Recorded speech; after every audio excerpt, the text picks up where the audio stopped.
تو اس ایپیسوڈ کی شروعات بھی اسی سین سے ہوتی ہے جہاں پر نمبر ون بولتا ہے کہ میں تم لوگوں سے ایک بار پھر پوچھ رہا ہوں، کیا تم نے اس لڑکے کو آج سے پہلے کہیں دیکھا ہے؟ جسے سن کر ہمجن بولتا ہے کہ نہیں، ہم نے اس کو نہیں دیکھا۔ اس بات کو سن کر نمبر ون اپنے گارڈز کے ساتھ واپس جاتے ہوئے سوچتا ہے، لگتا ہے ہم پھر سے غلط ڈائریکشن میں آ گئے ہیں۔ پھر اچانک سے وہ پیچھے دیکھتا ہے جہاں پر ہمجن کا وہ بھتیجا کانپ رہا تھا ڈر سے، جس کی وجہ سے نمبر ون کو اس پر شک ہو جاتا ہے اور بولتا ہے اس لڑکے کو میرے پاس لے آؤ۔ ایک گارڈ اس ہمجن کے بھتیجے کو پاس لے آتا ہے۔ نمبر ون بولتا ہے کہ گارڈ سے کہ اس کی تلاشی لو، سرچنگ کرو۔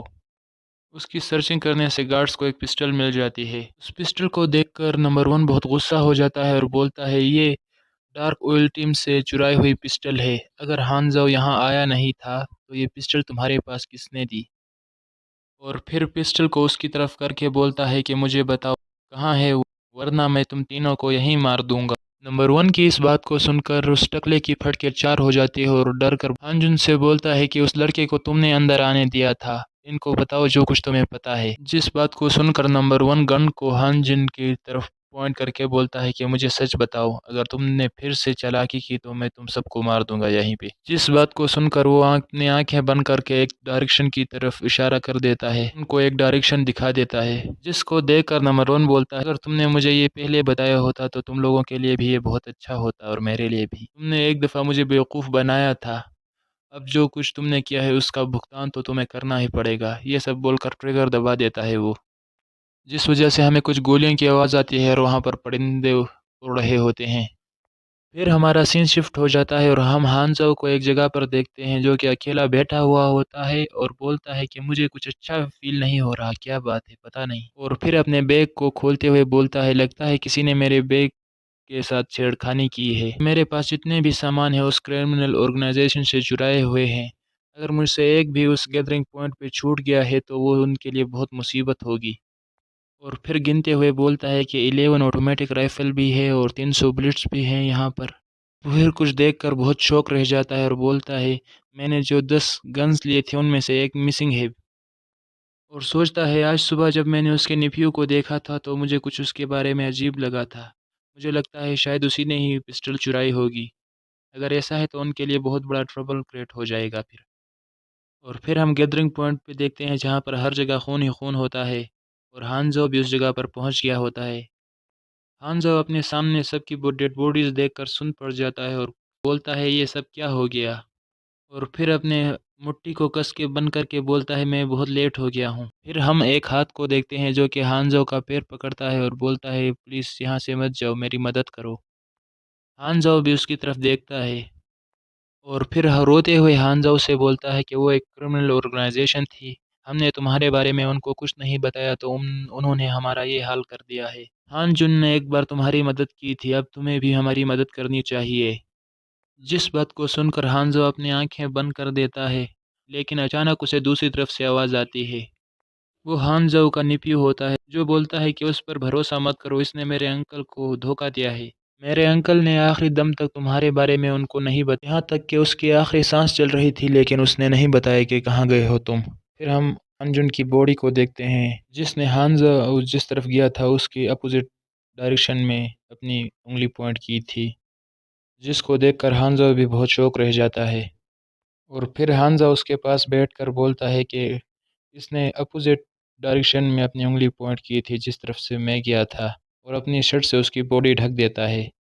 وہ ٹکلا ہانزو سے بولتا ہے کہ نہیں، میں نے یہ نہیں کیا ہے، پلیز مجھے معاف کر دو، میں تمہیں ایکسپلین کر سکتا ہوں۔ وہ یہ بول ہی رہا تھا ہانزو سے کہ ہانزو اپنی پسٹل کو ریڈی کرتا ہے اس پر شوٹ کرنے کے لیے۔ ہانزو اس ٹکلے سے بولتا ہے کہ ہنجن مجھے صحیح سے جانتا بھی نہیں تھا لیکن اس نے مجھے بیٹرے نہیں کیا، ایسے اچھے اور ایماندار آدمی کو اس کے دوست کے ہاتھوں سے ہی دھوکہ ملا۔ ہانزو کی یہ بات سن کر وہ ٹکلا بہت پریشان ہو جاتا ہے۔ ہانزو بولتا ہے تم بہت ہی غدار قسم کے انسان ہو، میں تمہیں نہیں چھوڑ سکتا زندہ، اور پھر اس کی طرف گن پوائنٹ کر کے بولتا ہے کہ اپنے گناہ کو ایکسیپٹ کرو ہیل کے راستے جاتے ہوئے۔ اور پھر ہم بہت سارا خون دیکھتے ہیں اور اسی کے ساتھ یہ ٹکلے کا کھیل یہیں ختم ہو جاتا ہے۔ پھر ہم ہانزو کو دیکھتے ہیں جو کہ ایک کیمپ میں گھستے ہوئے بولتا ہے کہ ہن جن نے جس طرف ان کو راستہ دکھایا تھا وہ اس طرف وہ مجھے نہیں ڈھونڈ سکتے تو وہ واپس ضرور آئیں گے۔ اس سے پہلے کہ وہ واپس آئے میں ان پر امبوش کروں گا۔ سسٹم کی طرف سے بھی ہانزو کو ایک نوٹیفیکیشن آتی ہے کہ تمہیں ریونج لینا ہے ہنگ جن کا اور سارے ٹیسٹ سبجیکٹس کو کل کرنا ہے، جس کو دیکھ کر ہانزو بولتا ہے تو مجھے اپنے پارٹنر کا ریونج لینا ہوگا، اور پھر بہت سی گن کو نکال کر ان کو ریسیٹ کرتے ہوئے کسی کو اوپر سکوپ لگا کے ایک زبردست سنائپر بناتا ہے۔ اس سنائپر کی ڈیٹیل ہم کو دکھائی جاتی ہے، جس میں اس رائفل کی ساری ڈیٹیل وغیرہ لکھی ہوتی ہے کہ وہ کتنی رینج میں شوٹ کر سکتا ہے اور ڈیمیج وغیرہ کتنا دیتا ہے۔ تو اس کو میں نہیں پڑھوں گا کیونکہ ویڈیو بہت لمبی بن جائے گی۔ ہانزو اس رائفل کو لے کر کیمپ سے باہر نکل کر بولتا ہے کہ میں تم سب کو ریگریٹ کرواؤں گا جو تم لوگوں نے برادر ہان جن کے ساتھ کیا ہے۔ پھر ہم کو رات کا سین دکھایا جاتا ہے جہاں پر گاڑیاں اور ٹینکس روڈ پر چل رہے تھے۔ ہانزو بھی وہاں اوپر چھپا ہوا تھا۔ نمبر 1 ونڈو سے دیکھ کر بولتا ہے کہ وہ اس علاقے میں نہیں ہے، لگتا ہے وہ دوسری ڈائریکشن پر گیا ہے۔ ہاں، کہاں تک تم مجھ سے بھاگ پاؤ گے؟ پھر اچانک ایک گاڑی پر فائر ہوتے ہیں۔ نمبر 1 بھی چلا کر ڈرائیور سے بولتا ہے کیا ہوا، کیا مسئلہ ہے؟ جس پر وہ ڈرائیور بولتا ہے لگتا ہے ہماری گاڑی کے ٹائر پر کسی نے فائر کیا ہے جس کی وجہ سے وہ پھٹ گیا ہے۔ ڈرائیور کی بات سن کر نمبر 1 بولتا ہے کیا یہ کوئی عام گن سے نہیں پھٹ سکتے یہ ٹائر، کسی نے رائفل سے وار کیا ہے ضرور۔ اور نمبر 1 چلا کر اپنے سارے ساتھیوں سے بولتا ہے وہ یہیں آس پاس ہی ہے، ڈھونڈو اسے اور پھیل جاؤ سب ادھر ادھر، اس کو ڈھونڈو، زندہ نہیں چھوڑنا اس کو۔ ہانزو بھی ایک پیڑ کے پیچھے چھپا ہوتا ہے اور بولتا ہے یہ اچھا ورک کر رہا ہے میرا پلان، اور پھر ایک ڈیول سی اسمائل دے کر بولتا ہے یہ بہت مزے کا ہونے والا ہے آج۔ پھر ہم ایک گاڑی کو دیکھتے ہیں جو کہ جا ہی رہی تھی کہ اچانک اس کے نیچے سے بم پھٹ جاتا ہے جس کی وجہ سے وہ گاڑی کھائی سے گر جاتی ہے۔ ان میں سے ایک دو تو مر گئے ہوتے ہیں اور ایک دو زخمی ہوتے ہیں۔ ایک گارڈ اپنی جگہ سے اٹھتا ہے اور اس کے ہی سینے میں ڈائریکٹ چھید ہو جاتا ہے۔ نمبر 1 ایک جگہ پر کود کر اپنی جان بچا لیتا ہے اور پھر چلا کر بولتا ہے کون ہو تم، سامنے آؤ۔ اچانک وہ اپنے سامنے کچھ دیکھ کر شوک رہ جاتا ہے اور بولتا ہے یہ تم ہو، اور پھر ہم کو ہانزو دکھایا جاتا ہے جو کہ اس کے سامنے کھڑا ہوتا ہے۔ ہانزو کو دیکھ کر اس کو اپنی آنکھوں پر یقین نہیں ہوتا، وہ بولتا ہے یہ کیسے ممکن ہے، تم تو ایک یوز لیس ٹریش تھے، تم ہماری ایک ایلیٹ اسکواڈ کو کیسے فنش کر سکتے ہو؟